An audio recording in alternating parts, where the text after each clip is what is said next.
आज आप जितने भी पैकेट फूड देखते हैं या फिर बाहर खाना खाने जाते हैं, ज्यादातर जगहों पर पाम ऑयल का इस्तेमाल होता है। आखिर पाम ऑयल में ऐसा क्या है कि यूरोपियन फूड सेफ्टी अथॉरिटी इसे डेंजरस मानती है? पाम ऑयल के बेनिफिट्स और हार्मफुल इफेक्ट्स के बारे में जानते हैं आज के इस वीडियो में। मगर उससे पहले वीडियो को लाइक और चैनल को सब्सक्राइब कर लें। एक जमाना था जब पाम ऑयल का इस्तेमाल लाशों को प्रिजर्व करने के लिए किया जाता था। अगर हम बात करें पाम ऑयल की हिस्ट्री की कि कहां से आया और कैसे पूरी दुनिया में फैल गया, तो पाम ऑयल बनाने की शुरुआत आज से 5000 साल पहले वेस्ट अफ्रीका में हुई थी, क्योंकि पाम ऑयल की खेती वहाँ की सबसे पुरानी फसलों में से एक थी। जब ब्रिटिशर्स दूसरे देशों पर अपना कब्जा जमा रहे थे, तब वो वेस्ट अफ्रीका में भी बिजनेस करने के बहाने से पहुंचे। उन्होंने पाया कि पाम ऑयल का इस्तेमाल बहुत सी चीजों में किया जा सकता है। तब उन्होंने पाम ऑयल को दूसरे देशों को भी बेचना शुरू किया और यहाँ से इसका इंटरनेशनल मार्केट बनने लगा। तब टेक्नोलॉजी इतनी एडवांस नहीं थी कि पाम ऑयल को रिफाइन किया जा सके, इसलिए उस वक्त इसका इस्तेमाल खाने के लिए नहीं बल्कि दूसरी चीजें बनाने के लिए होता था। रॉ पाम ऑयल काफी गाढ़ा होता है और ये हाई टेम्परेचर पर पिघलता नहीं है। इन्हीं क्वालिटीज की वजह से इसका इस्तेमाल मोमबत्ती, साबुन और ऐसी कई और चीजें बनाने के लिए किया जाता था। वर्ल्ड वॉर 2 के बाद मार्केट में कई नई टेक्नोलॉजीज आई, जिनकी मदद से पाम ऑयल को रिफाइन किया जाने लगा। उसके बाद एडिबल ऑयल के रूप में इसका इस्तेमाल होने लगा। 1960 के बाद पाम ऑयल की डिमांड इंटरनेशनल मार्केट में तेजी से बढ़ने लगी, क्योंकि ये दूसरे ऑयल्स के कंपैरिजन में काफी सस्ता था। पाम ऑयल की बढ़ती डिमांड को देखते हुए दूसरे देशों ने भी इसका प्रोडक्शन स्टार्ट कर दिया। वेस्ट अफ्रीका के अलावा अब इंडोनेशिया और मलेशिया भी इसकी खेती करने लगे। आज भारत में 100% पाम ऑयल इन्हीं देशों से इंपोर्ट होता है। धीरे धीरे पाम ऑयल का इस्तेमाल ऑलमोस्ट सभी इंडस्ट्रीज में होने लगा, जैसे personal care and cosmetics, house hold products, animal feed, biofuels, pharmaceuticals and food industry. आपको ये जानकर हैरानी होगी कि पाम ऑयल का सबसे ज्यादा इस्तेमाल फूड इंडस्ट्री में होता है, ऑलमोस्ट 68%। आज दुनिया में भारत पाम ऑयल का सबसे बड़ा इंपोर्टर और इंडोनेशिया के बाद दूसरा सबसे बड़ा कंज्यूमर है। पाम ऑयल हमारी हेल्थ के लिए सही नहीं है, फिर भी फूड इंडस्ट्री वाले इस ऑयल की जगह किसी और ऑयल का इस्तेमाल क्यों नहीं करते? दरअसल पाम ऑयल दूसरे ऑयल्स के कंपैरिजन में काफी सस्ता होता है। अगर कोई तेल 100 रुपए लीटर है, तो पाम ऑयल 30-40 रुपए लीटर में मिल जाता है। चलिए जानते हैं कि आखिर पाम ऑयल इतना सस्ता होता कैसे है। कम जगह में ज्यादा प्रोडक्शन। पाम ऑयल के ट्रीज की ब्रांचेस नहीं होती, इसीलिए कम जगह में इसके ज्यादा पेड़ लगाए जा सकते हैं। पाम ट्रीज दूसरे पेड़ों के कंपैरिजन में ज्यादा प्रोडक्शन भी देते हैं, इसीलिए पाम ऑयल दूसरे ऑयल से 4 से 10 गुना तक ज्यादा प्रोड्यूस होता है। Cheap labour cost. Palm oil की इंडस्ट्री लेबर इंटेंसिव है, मगर इंडोनेशिया और मलेशिया में लेबर काफी चीप होती है। Government subsidies. हर देश की गवर्नमेंट चाहती है कि वो ज्यादा से ज्यादा एक्सपोर्ट करे ताकि डॉलर आए, इसलिए गवर्नमेंट कुछ इंडस्ट्रीज को सब्सिडी प्रोवाइड करती है, जिससे वो कम कॉस्ट में प्रोडक्शन कर सके और कम से कम प्राइस में इंटरनेशनल मार्केट में सप्लाई भी कर सके।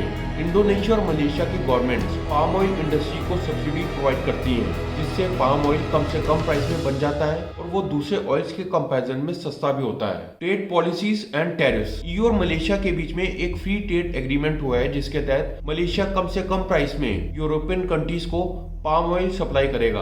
Odourless and colourless. Palm oil की ना ही स्मेल होती है और ना ही कलर, जिसकी वजह से खाने का टेस्ट और कलर दोनों चेंज नहीं होते।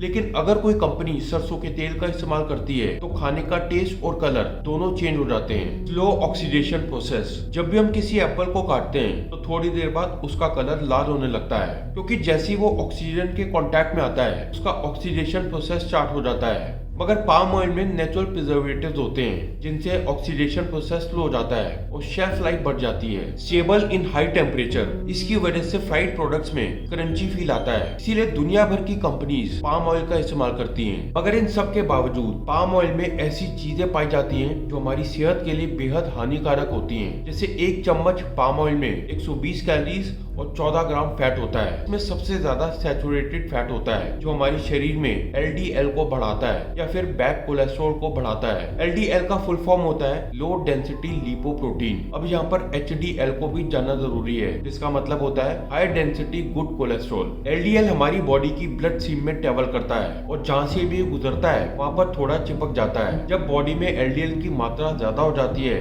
तो ये आर्टरीज के आसपास जमा होने लगता है, जिसे प्लाक कहा जाता है। जब प्लाक का साइज बड़ा होता है, तो आर्टरीज का साइज छोटा हो जाता है। इससे ब्लड का फ्लो प्रॉपर नहीं हो पाता और हार्ट अटैक का खतरा बढ़ जाता है। आपने कई बार सुना होगा कि किसी को 70% ब्लॉकेज है, या फिर 80% ब्लॉकेज है। ये जितनी भी ब्लॉकेजेस होती हैं ये सब LDL की वजह से होती हैं। HDL हमारे शरीर में से एक्सेस कोलेस्ट्रॉल को निकालकर लीवर तक ले जाने का काम करता है। अगर आपके शरीर में HDL की मात्रा ज्यादा है और LDL कम है, इसका मतलब है कोई दिक्कत नहीं है, आप हेल्दी हैं। लेकिन अगर इसका उल्टा है कि HDL कम है और LDL ज्यादा है, तो इसका मतलब है कि खतरे की घंटी है।